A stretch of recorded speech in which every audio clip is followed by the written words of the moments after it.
So we naturally founded Fear off the back of those games. And this year we're creating 3 different horror games that are going to be built around that platform. So that's who we are. We're twin brothers, in case you didn't already realize, and we've been running our games company now for 2 decades.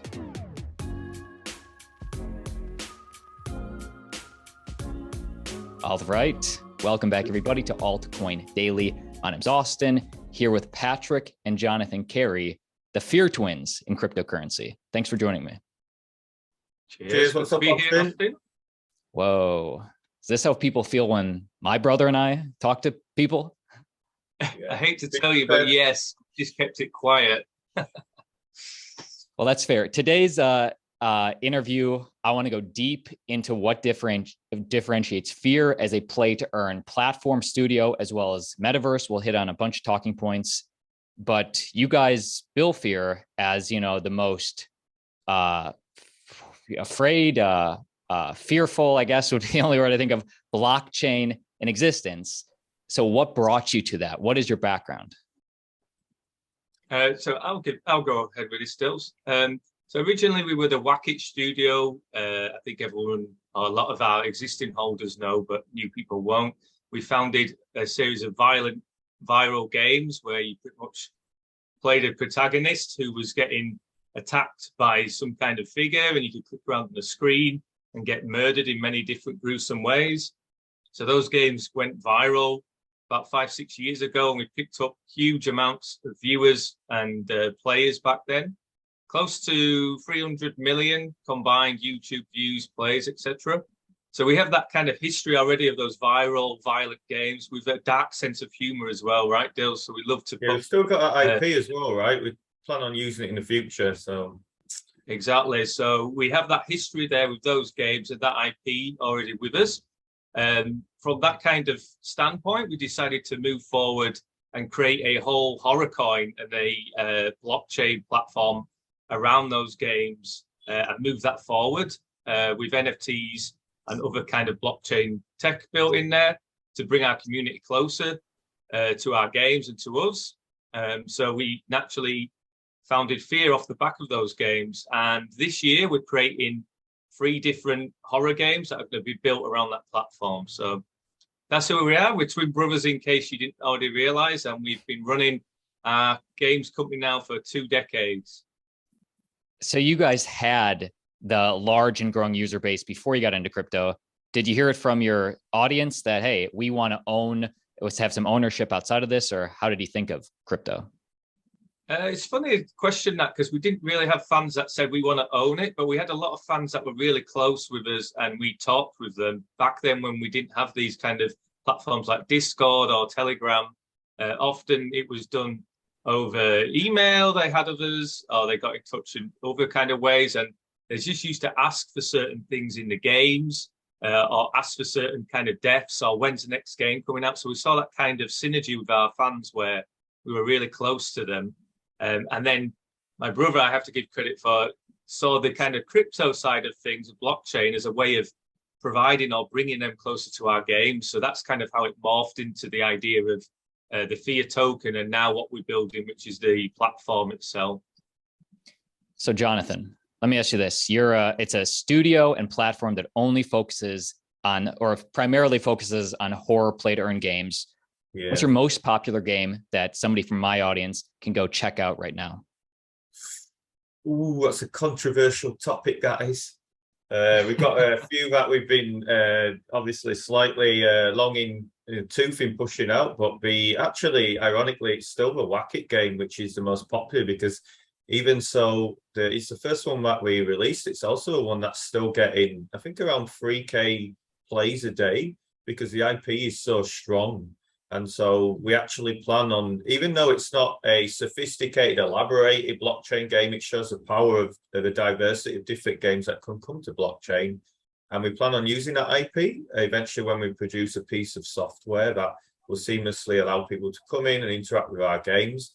And those games will be on board for free. So if people just download and install that software that we're going to bring up later, they'll be able to play that game for free. So it's a really good marketing tool to suck a load of users into our upcoming software, blockchain software, which a lot of blockchain game projects don't really have that retail traction. We still have that huge gamer base, and those games are still in demand. So we plan to use that really well in future to onboard a lot more users. So yeah, that's a Wacky Undead Neighbor, by the way. We've also got the original 5 Wacky games that we're also going to bring into the software as well that we're developing. So yeah. Well, let's zoom into like what's happening right now. I follow you guys on Twitter, by the way. Both your links for you personally as well as Fear are down below in the video description. What is Araya, and how is that going to bring in, you know, the retail gaming people? Yeah, so Araya is our next game that's coming out. We're not going to give a specific date, but let's just say we're confident within a short time in crypto, maybe around a month or two. We are very advanced with developing it. Araya is an existing game that's out on Steam already that you can play. And we had a deal with a Thai gaming studio. We actually met them over a year ago, where we wanted to take that existing game, improve the gameplay, and bring in blockchain elements of earning and NFTs.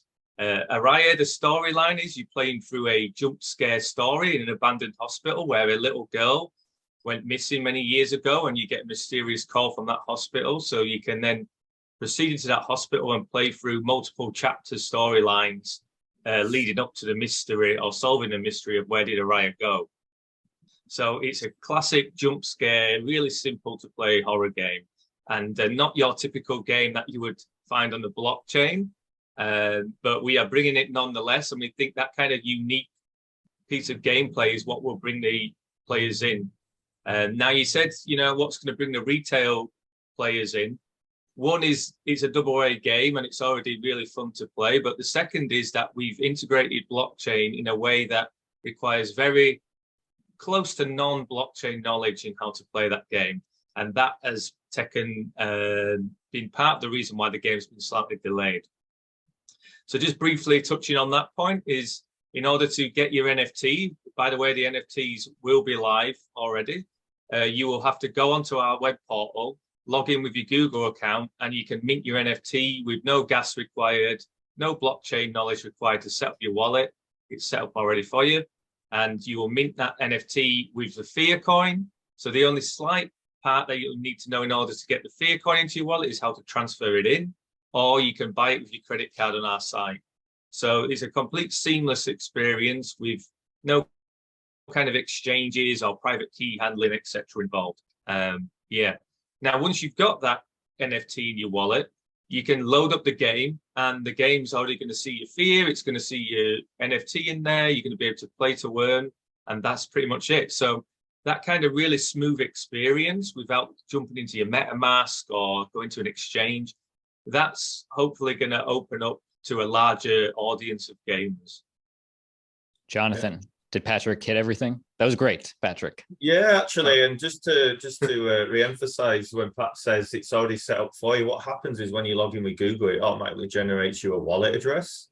So that's what happens when you trigger it. And then secondly, because with this system that we've got, that we're going to expand on further, even more, make it even more easier, because it's so easy to play the game and interact with NFTs without any knowledge. We can pretty much go to and organize events in big esports arenas or small internet cafes and do all this really quickly with people without having to say, hey, do you know how to use crypto? Here's a MetaMask wallet, or here's a wallet on your mobile, and all these fiddly things, and trying to educate people. We can get straight into the meat and potatoes of the game itself and organize this sort of experience. That means we can really engage people quickly in how to use and interact with crypto through the Fear ecosystem a lot better than some of the other games at the moment. That is a lot more of a fiddly process. So that's what we actually plan on doing with the game as well. It's part of a promotional event. So, hey, what makes you guys so passionate about horror?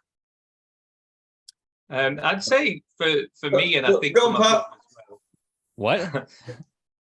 My brothers. Jump scaring. I think for me, certainly, and I know we're identical, is that we've got a naturally British. We're from the UK, right? We're already sarcastic. but we've also got a dark sense of humor as well. And I think that really feeds into the horror aspect. You know, typically as brothers, we will laugh at things that maybe are deemed inappropriate or maybe on the dark side of life. And that feeds into our real following of horror. And we can take that sense of humor and that sense of dread and bring it into our games. And horror, let's face it, it's scary, but sometimes it can also be humorous, and it can play on your kind of psyche. And we just love that kind of, that aspect of the horror genre. I don't know, Dills, if you agree with that, or you want to. Yeah, it's kind of like it's got a cult following in the UK as well, right? From the 1980s horrors, like Hellraiser is one of my favorites. That's really dark, even the way it was originally scripted. And the grassroots of horror in the UK is a very, very hardcore base, and we've got some very fanatical fans. So coming from that sort of culture in the UK and that underground scene with horror, it gets mixed in with other things, by the way. We plan on tapping into that with Fear as well and further expanding it. So there's some real passionate gamers and filmmakers and viewers out there that really want to be given opportunities in a decentralized way to be able to fund great projects, where at the moment they get crowded out of the market by big companies. So really, in terms of horror as well, it's one of those sort of things you either hate it or love it with people. You're too scared or you're not, and you find it fascinating. So for me, it's a darker side of reality, and the psychological part really doesn't get to me, but it really makes me curious, really. I actually get more enjoyment with scaring other people, watching them get scared than me. I've got quite thick skin for that, so yeah.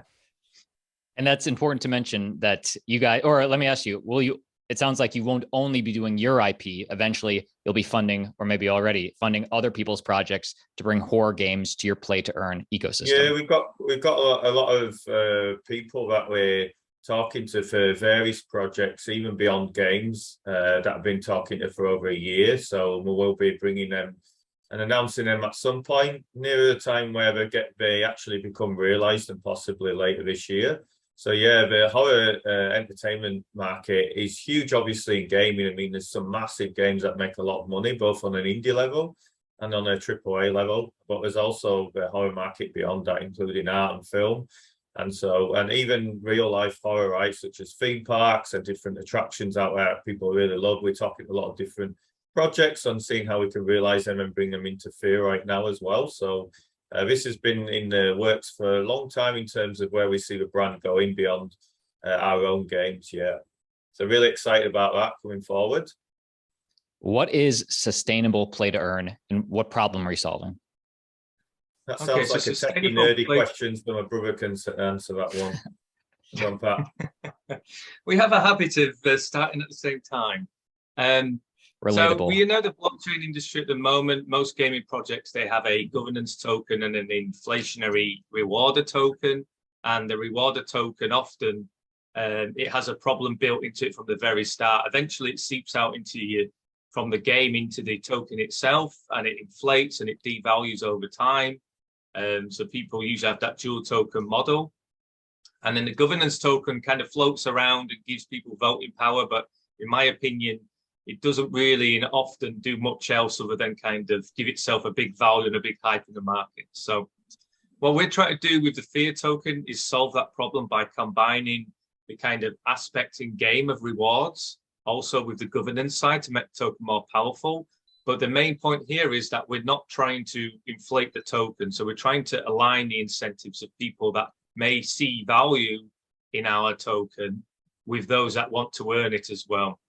And how do we do that? We do it with sustainable play to earn. So, and this is the Fear token? I just want to... This is the Fear token, yes, our token now. So it has a fixed supply?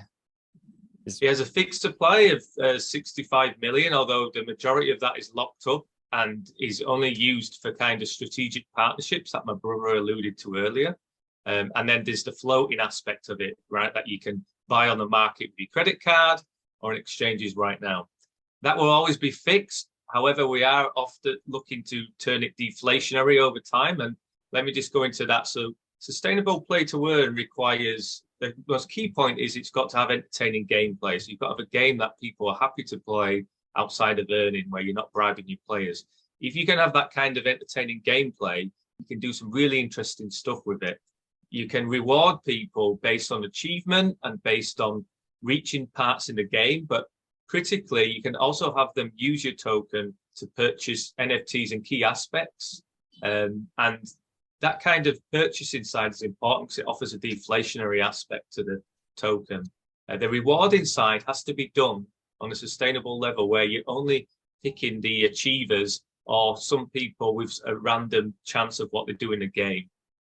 Over time, it's not a guaranteed earning stream in the game. It's just a interesting aspect of the game. So Araya, for example, is sustainable because we have people purchasing our NFTs in Fear, and then we run a leaderboard of death that we can chat about in a bit to reward those gamers over time. But it's not guaranteed and it's not a forever income. I think this is really important because a lot of games now are struggling to justify launching and why they're launching a coin for X market cap initially, right? People want to see, are you bringing value and are people really going to use your token for that game? Or are they just going to be using it and selling it straight away and putting, you know, inflationary pressure on the game? So we've put a lot of thought behind this. And the utility is that I can use this within the ecosystem as I'm in and out. If I can earn NFTs, then transfer it back to Fear, or to get NFTs, use Fear to get those NFTs. Exactly. So it's a purchasing token. And we touched upon the fact that we're building out a platform for over a year now. What we see ourselves launching a hub, Steam-like, for horror content, where some of the content is not even going to be paying you out. You're going to purchase it using the Fear token itself without the earning aspect.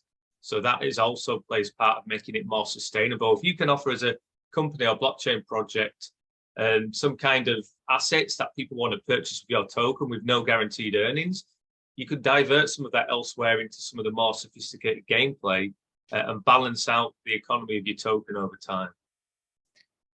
For either of you, what is this leaderboard? I'm competitive. When I play, I want to win. Is that what this is? It is. So they're called the Leaderboards of Death. And in Araya, you've got 10 chapters to play through in a storyline. Now, Araya is a single player game, but we want to bring a multiplayer aspect to it.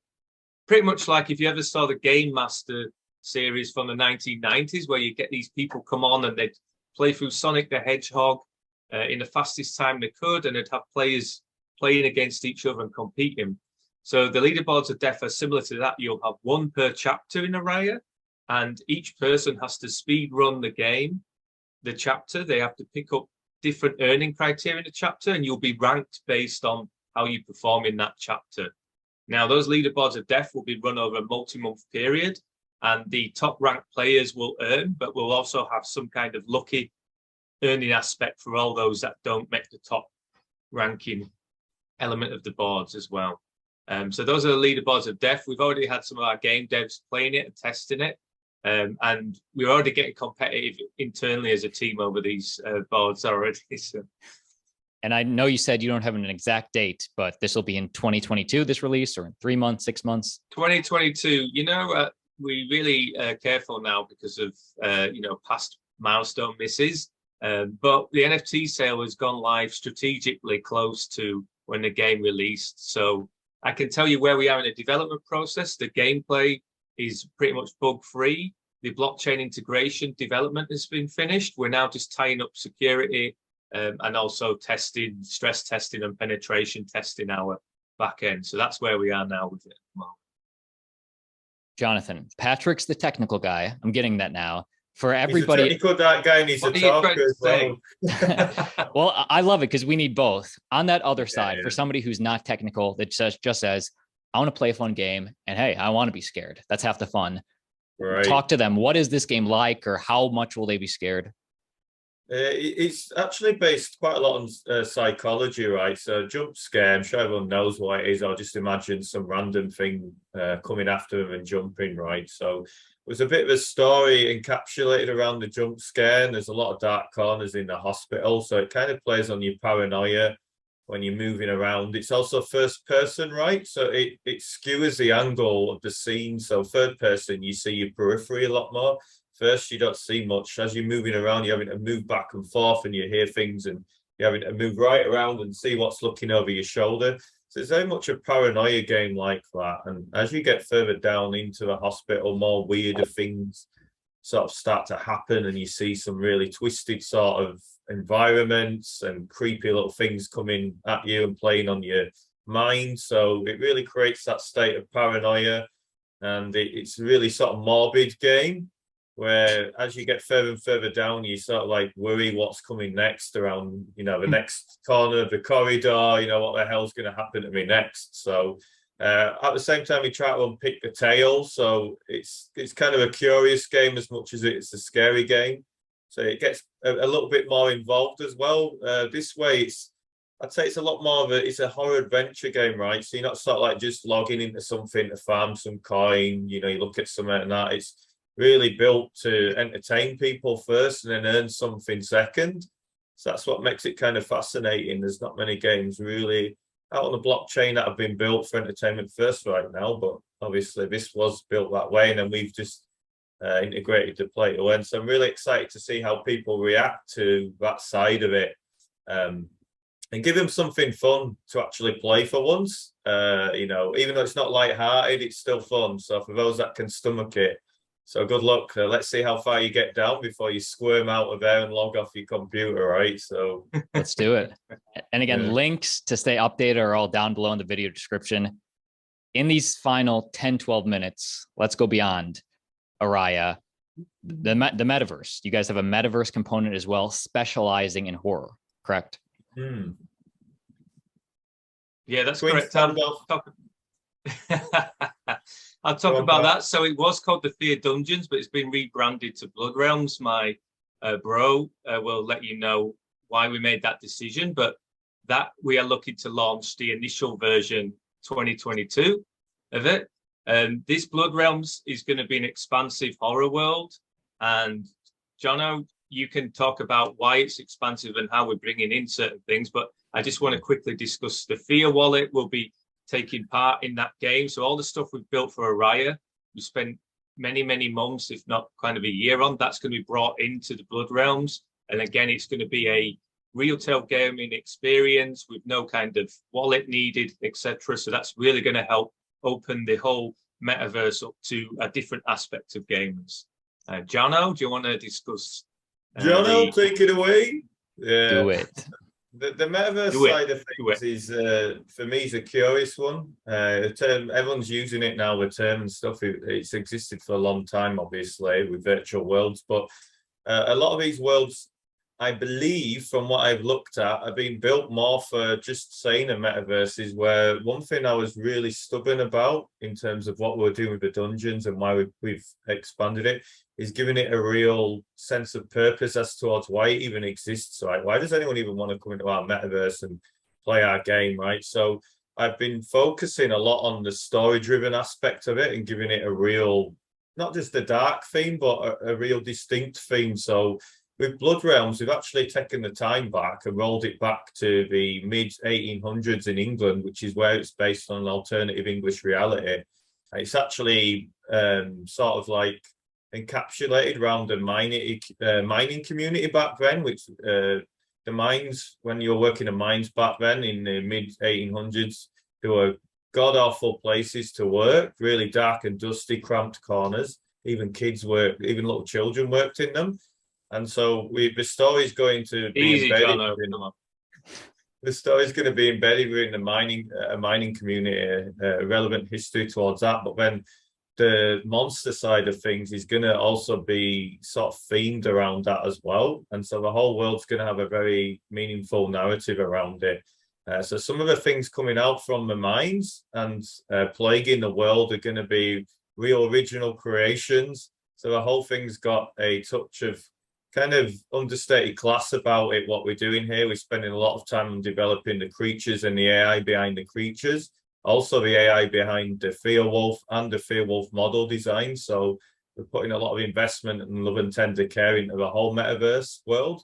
We call it the horrorverse, right? So that when people actually go inside it, they actually feel alive and they're in something very, very different, and not just another modern city with flying cars and flashy looking skyscraper buildings, right? They'll know it's a Fear horror world versus anything else, right? And they'll get to play through an adventure at the same time. So now, beyond the kind of what you're discussing there, the backdrop and the whole atmosphere, the people might be asking, where does the metaverse come in there? And we will be bringing in plot land ownership into that world at some point. And then one of the key storyline components and gameplay components is the Fear Wolf that we launched a couple of months back. That plays a key part in Blood Realms, where you can actually own your central or one of the central characters of Blood Realms as well.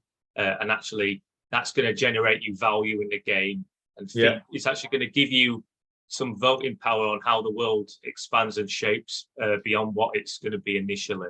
Yeah, the Fear Wolf's a good point, Pat. There's so much about Blood Realms, it's really hard to try fit in to a video, not get lost. But with the Fear Wolf, it's going to act like a well-trained wolf and a companion that you're going to come to love. So it's like a ray of hope in a very dark world that's full of scary, unimaginable creatures. And this wolf is going to be by your side, and you're going to bond with it, and strategically have to learn to fight with it to overcome the horrors that await. So the NFTs are a really important part, but it's also a really engaging part. You may end up coming to feel like when you're in this world, it's kind of a real life animal that you've bonded with, you know, like the man and dog situation. So yeah, go on, Pat. Want to say something else, Pat? First off, I would love that. I'm not allowed dogs in my apartment, so if I could have something like that in the metaverse, that'd be nice. Yeah. And this Fear Wolf, this is out now. But people can't be in this metaverse yet because it's still being built. That's the metaverse is being built, and then also the Fear Wolf, the NFTs are all actually individually being hand painted, which is why they're taking so long to create. Whoa. They're not sort of this AI driven sort of thing where there's random accessories on them, because it's belonging to a distinct world. They all have to fit into that world. It's a game NFT, right? It's not just a PNG on the blockchain, so it can't be a circus clown running around on all four paws in a horrorverse. So we're really spending a lot of time making sure these really fit within the world and look beautiful, but also look realistic within that world and work well, and don't sort of like catch the eye in the wrong way, so they look very gimmicky. So that way we're constructing them from hand and putting a lot of attention to detail. They're also very high poly, so each one's a minimum of around 40k polys. So in terms of people that aren't aware of that, you can literally zoom right close to them and still see all the details. And what is poly? Poly's like little triangles that make up models, and the more triangles you have, usually, generally speaking, the more detailed the models and the more realistic they'll look in the world, right? So we're spending a lot of time creating them with a high amount of detail as well. So yeah. Like pixels. Yes, exactly. Similar to pixels, yeah. Yeah, exactly. Do you guys, I mean, obviously the main metaverses in this space are Decentraland, Sandbox, etc. Do you guys even consider them competition, since you're going for a totally different audience? I don't personally know, because they're going for a totally different gaming audience and the look of the game and the feel. And we're not trying to be this kind of all-ended open world. They're really advanced in terms of what you can create. We're going to be more niche, but there is going to be creator aspects to it. But let's face it, horror is a particular area.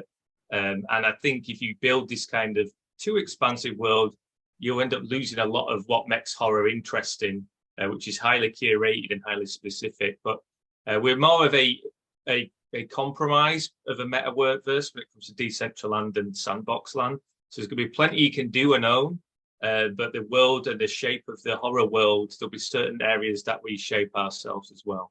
And of course, you've got the Fear Wolf holders, where they're going to play a key aspect in designing that world as well, and voting on how it expands as well. In our final 5 minutes, I want to go big picture, just talking about the crypto market, metaverse in general, but anything we didn't cover on Fear. Yeah, just briefly. So we're building out a horror hub that we've yet to announce. We've kind of alluded to it. This is like a Steam client that you can download on Windows and Mac, and you can update and manage your games and purchase them with the Fear token. And beyond that, it will also be having some animations and some other media aspects that we're working on. So you can imagine this really horror specific client where you can go in and the Fear token powers everything in there as a purchaser token. So this has been working on for the last 6 months. So we're really excited to be bringing that out later this year as well. So yeah, that's just something else off the radar, but now on. Jono? No, the horror hub's a very interesting part of it. Pat alluded to animations and such forth in terms of the bigger picture. I do see us moving further into film on a particular indie basis rather than a big generic Hollywood basis.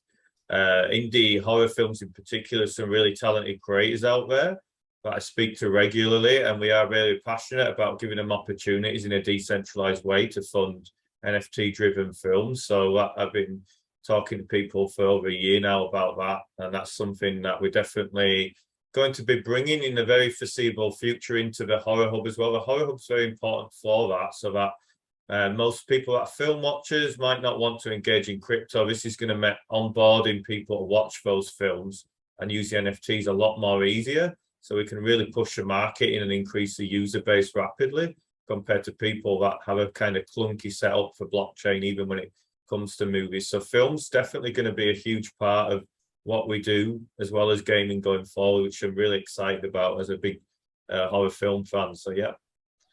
Film, I can definitely see as a way to engage your audience instead of having to go through the middlemen studios and make films that you want to make. If you have the audience to back it up, huge. Yeah, right. Exactly. Especially in the world of censorship, and also not just censorship, but big studios, as you mentioned, really trying to stranglehold the originality of films coming out now. We all go to the cinema and we've been used to the kind of the formula works. Let's keep pumping out the same kind of film. But those kind of niche films, remember that you used to see a couple of decades ago, that would blow your mind. You get them in world cinema now, but you don't get them out there in the bigger cinemas. So that kind of real decentralized pushing of films is going to be huge and really exciting area. Mm-hmm.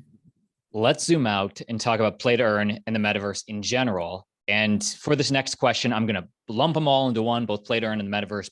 Feel free to separate them. You guys have a very unique experience where you came from a gaming studio, creating your own IP, creating your games already, and then got into play to earn and the metaverse. So how do you see this space evolving, let's say by 2030? How will play to earn games in the metaverse, include film in there if you want, look? I think they're going to look, people talk about VR and virtual reality and that kind of thing moving into it.